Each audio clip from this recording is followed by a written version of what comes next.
Bonjour à tous, j'espère que vous allez bien. Alors aujourd'hui je fais une petite vidéo pour faire la présentation des livres que je compte lire pendant le challenge à 1000, j'allais dire. Le week-end à 1000, utilisons les bons termes s'il vous plaît.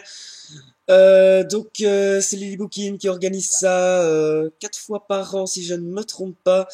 Et, et voilà, j'aime bien y participer quand je suis dispo, on va dire. Comme j'arrête pas de perdre chaque année, j'ai décidé, en tant que compétiteur dans l'âme, j'ai décidé que cette fois j'allais trouver une petite astuce pour essayer de les faire, ces 1000 pages. Parce que je crois que la première fois que je l'ai fait, j'étais à 400 pages. Je crois que la deuxième, j'étais à 200. Là, ça pouvait plus continuer comme ça. Donc j'ai pris que des livres pour gosses avec des images dedans, quoi. Parce que des images, ça fait des pages, hein.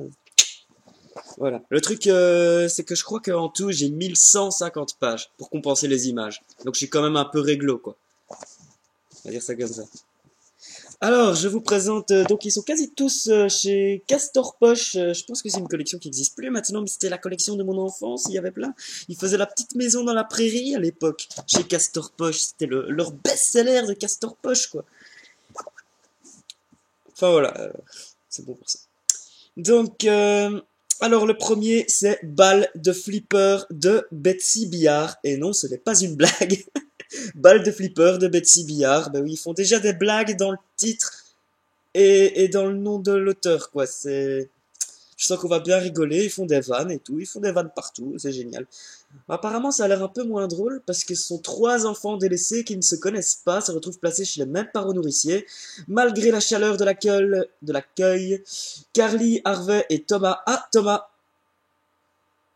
Ah, je m'arrête 2 secondes parce que dans les défis que Lily Bookin lance pendant le challenge Jamil, il y a si vous avez un héros dont le prénom est le même que le tien, eh ben, je vais réussir à l'expliquer, hein. Si un héros de l'histoire a le prénom le même que le tien, eh ben, ça veut dire que c'est un défi réussi.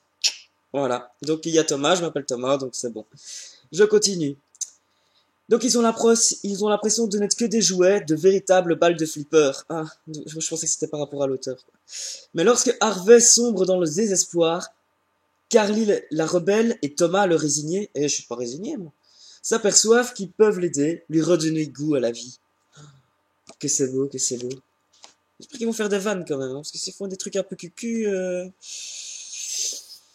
bon, ça fait 200 pages, hein, je vais pas trop râler non plus. Alors ensuite, il y a Message extraterrestre de Philip Curtis. Donc en gros, en gros, il faut un échange scolaire et donc ils cherchent des correspondants dans une petite classe d'écoliers. Et il y en a un qui se retrouve tout seul, tu vois, c'est toujours comme ça quoi. Il y en a toujours un qui se retrouve tout seul ou alors il a ou alors il a le correspondant d'un autre. T'en as un qui doit se partager deux correspondants, enfin un truc comme ça, tu vois. Et donc lui, il va trouver après une lettre et en fait c'est un extraterrestre qui lui parle quoi. Je sens que ça va être fort ce truc. Je sens que je vais passer un week-end totalement déluré avec des livres pour gosses. Alors ensuite, Le passage des loups de James Houston. Euh... Ah ouais, celui-là, j'ai voulu le résumer. Il y a pas l'air d'avoir beaucoup de vannes dans ce truc, hein. Alors je me demande même comment c'est pour gosses, quoi. Alors je vais essayer de faire une tête un peu de... Comme ça. Voilà. La famille de Punic, l'Esquimau, meurt de faim. Les caribous ne sont pas revenus à temps. Il ne reste plus rien à manger dans le campement. Punic, qui a 13 ans, décide de partir à leur recherche. Ce n'est pas tout. Pendant 6 jours et 6 nuits, le garçon avancera seul dans la plaine gelée, allant de souffrance en souffrance, jusqu'au moment où il trouvera face à lui un couple de loups. Ah ben celui-là, il a l'air hardcore, hein. On est impatient de voir le couple de loups, hein, parce que j'espère qu'ils font pas de conneries. Ils font pas de bêtises, hein, parce que c'est quand même un bouquin pour gosses, mais là, je suis à peine convaincu. Alors, Le chasseur de mouches de Daniel Fossette. Donc ça se passe à Madagascar. Il y a... Ah non, non, en fait c'est un mec qui vient du Madagascar, il vient en France apparemment, et il s'appelle Mamie. Donc c'est un peu perturbant, parce que... En fait le gosse il s'appelle Mamie. C'est pas la grand-mère, quoi. Donc il va falloir faire gaffe, va falloir être concentré dans cette lecture, hein. Concentré. Et donc voilà, il est en France un peu, voilà, il va faire des petites comparaisons. Oui, ici c'est pas pareil qu'à Madagascar. On s'en doute. Donc voilà, c'est toujours sympa. Tac.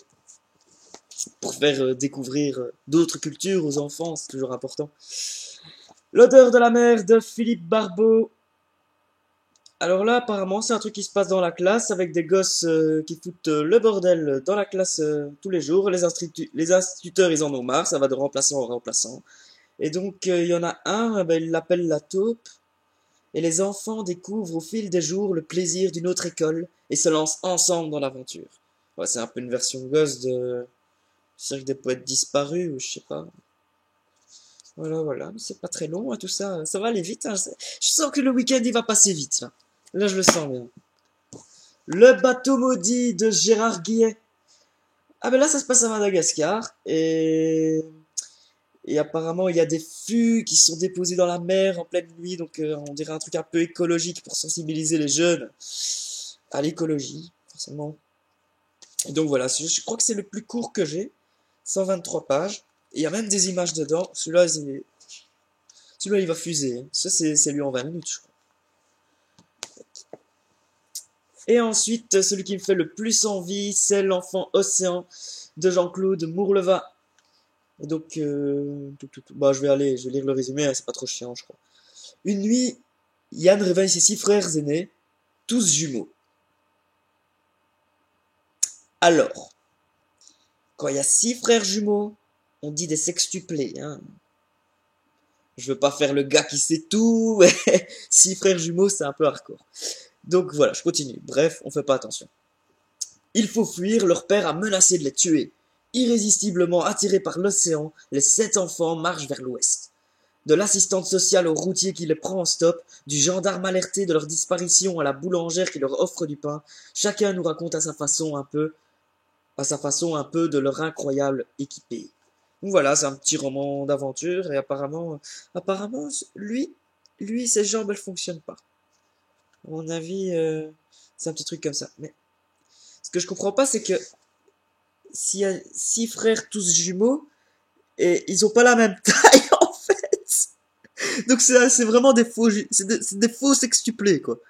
Ils sont sortis du ventre, ils étaient tous différents. T'avais un gros, un petit, un grand, c'était un assortiment d'enfants à l'accouchement. Pourquoi je dis ça, je sais pas, mais c'est drôle. Voilà, donc je crois que l'illustrateur il a un peu foiré son coup quand même, hein. Attends, je relis quand même pour être sûr de ne pas me tromper.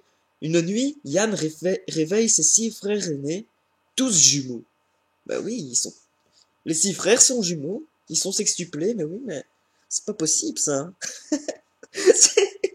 Ils ont, ils ont pas la même taille, ils ont pas les mêmes cheveux, je comprends pas. Ah, à moins qu'ils aillent par paire. Genre, ces deux-là sont jumeaux, ces deux-là sont jumeaux, et ces deux-là sont jumeaux. Eh, mais ça, c'est super énigmatique ce bouquin. Waouh! Je sens que ça va être un truc de fou, hein.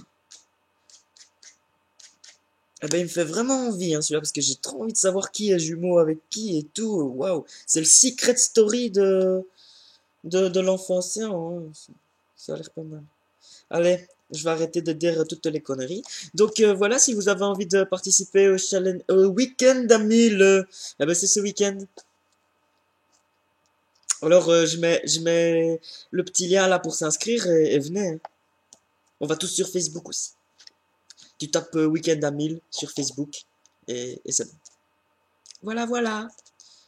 Sur ce, je vous souhaite une bonne soirée, une bonne journée, selon, un bon appétit si vous passez à table, un bon bain si vous allez dans le bain, vous avez compris le principe.